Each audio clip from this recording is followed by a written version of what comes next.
Welcome to my Iyaherbal Apothecary EDU minis.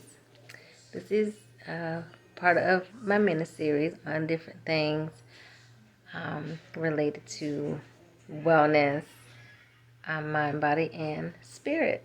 So today I'm wanting to talk about balance, and this is mainly pertaining to diet because I see a lot of people struggling with very preventable diseases like high blood pressure or hypertension and diabetes, and then they go on to suffer with things like stroke and hardening of the arteries and heart disease, congestive heart failure, things like that. So I'm here to I want to talk about balance and having a better understanding of how to eat to change your health or to enhance your health. So acid builds up when you eat a lot of meats, when you eat a lot of starches, and processed foods, refined foods, things like that. So the key is to balance that by eating more of your veggies, salads, fruits, and whole grains instead of making half the plate meat most of the time. That's what we do because we're used to doing that. We'll eat like meatloaf, some mashed white potatoes, and green beans or some other vegetable on the side, and the canned vegetables, eating that consistently. That's something also that we need to change. We need to get in the kitchen and start to use those vegetables from the produce section, or the best thing is to grow your own. So when the acid builds up in the body, you get constipated and your system is blocked. Constipation or chronic constipation equals death. Your system, digestive system, has to be up to par to be able to function. Your gut is your second brain. So if things are not clear and functioning properly here, they're not going to be clear and properly functioning up here. So having that balance is extremely important. When you're not eating right, you get more nervous system issues like anxiety and stress, and overall mental issues like insomnia and forgetfulness, fatigue, just tired, just different things like that. So an acidic body is definitely a disease-friendly body, so you want to definitely add some good things in there in proportion. So you don't want to eat your starches or your sugars with protein. You want to eat your proteins with your veggies, or you want to eat your starches with your veggies. That is a better combination. And you want to try to eat more whole grain cereals. The only whole grain cereal that can come to mind for me is eating like granola cereals and Nutrigrain, I think it was called. I don't know if anybody eats it anymore. Is it called Nut something? I forgot the name of it. I'll put it up here when I'm searching through my photos. And also being able to flush your body. Did you know that using a good olive oil, good quality olive oil, and a splash of lemon juice in the morning, first thing, will help flush out your liver? Liver is is one of the detox centers, along with the kidneys, to metabolize the poisons and things out of your system, metabolize the medicines that you may be on, and things like that. So doing a liver flush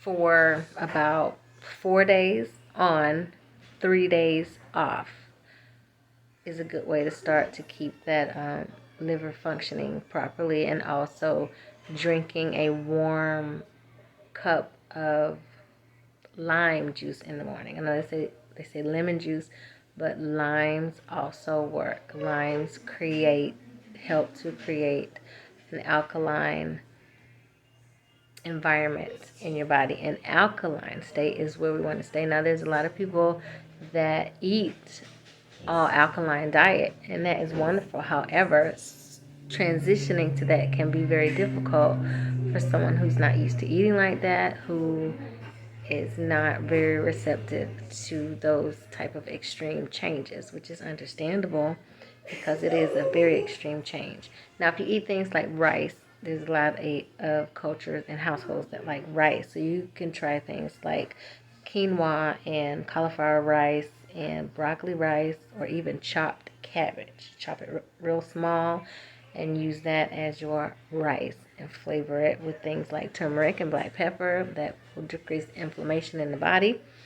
Then with breads, if you're a bread lover, my husband's a big bread lover, you can use Ezekiel bread and manna.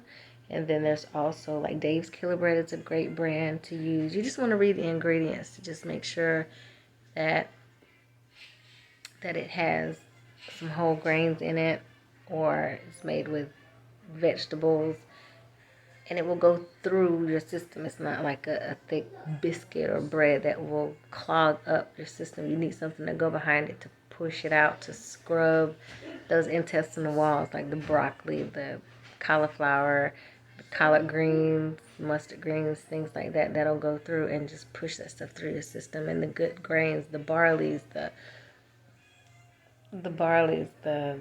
couscous, the wild rice is even a good rice to eat. The black rice, the wild rice, they have much more nutrients in them.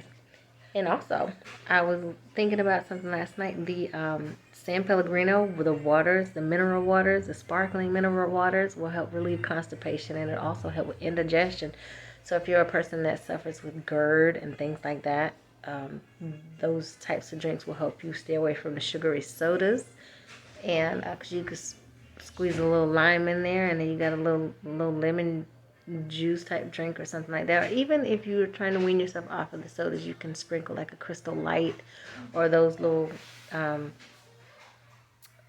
water flavorers that they have into your sparkling water, and create your own little soda drink. I know I saw something on TikTok a couple weeks back where they were doing a glass of ice and then sprinkling some balsamic vinegar with either club soda or sparkling water or something like that. One of the sparkling waters, like the bubbly water and things. I don't know. I haven't tried that. I don't know how that tastes. I don't even remember what balsamic vinegar tastes like by itself. But that's something I might have to try sometime to see what that tastes like. And also with the olive oil, going back to the liver flush thing, all olive oil is not good olive oil. So you want to make sure you got yourself a good brand. A lot of it has been adulterated. Two brands that I personally like is the Colavita and the Filippo Berio are two olive oils that I like to use because they have a olive oil certification that they have to go through now to prove that they're not adulterated, and it is 100% extra virgin olive oil, or whatever type of olive oil you're looking for. That is olive oil, and it tastes great. And just an FYI, we do not fry with olive oil. You may do a little saute, because once olive oil gets above a certain temperature, it goes rancid, and you don't want to put rancid oils into your body. So this is my rant about practicing balance in your diet. You can cure yourself of high blood pressure, diabetes, and other conditions that can be prevented, that are heart related, arteries related, any type of circulatory issues, things like that, if you monitor your diet very carefully. Garlic is another thing that has those enzymes and things that can go through and scrub your arteries and keep all those things unclogged and clear. And definitely you want to talk to your doctor even about taking garlic, because some of the medications will interact with those herbs or spices that you take. A couple of herbs that are good for anxiety and stress. A formula for anxiety would be like rhodiola, ashwagandha, and tulsi or holy basil. You can mix those 3 herbs together, make a tea, or you can put them in capsules, and that is a good combination for the stress response that the body has. Sometimes we can't get out of that stress response because we're bombarded daily with different things, from the food that we eat, from the situations that we're in, from the stress at work, from stress with kids, from stress from just home life. That's a good herbal combination to help with the stress response, to bring that down and bring you and center you, and also with meditation.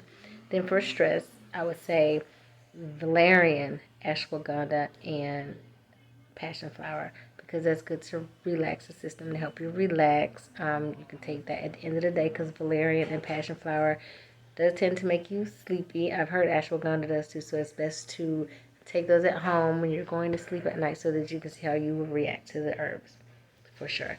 And then we have honorable mentions: lemon balm, which is good for insomnia, and it's also good for anxiety. Then we have skull caps. Skull caps, big thing is anxiety, and it can also make you sleepy. So it's good for stress too. And then kava. The thing with kava is a very popular herb, and I'm seeing it everywhere. You want to be careful with taking kava, because kava will clog up your liver. And it has, in a study, they said that it causes liver toxicity. It can.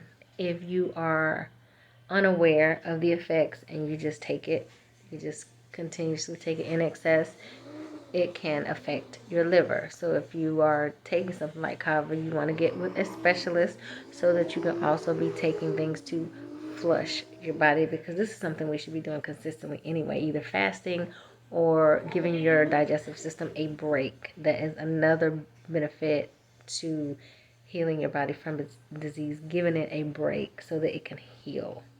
Okay, so that is my rant about balance and balancing the plates. Okay, see you next time.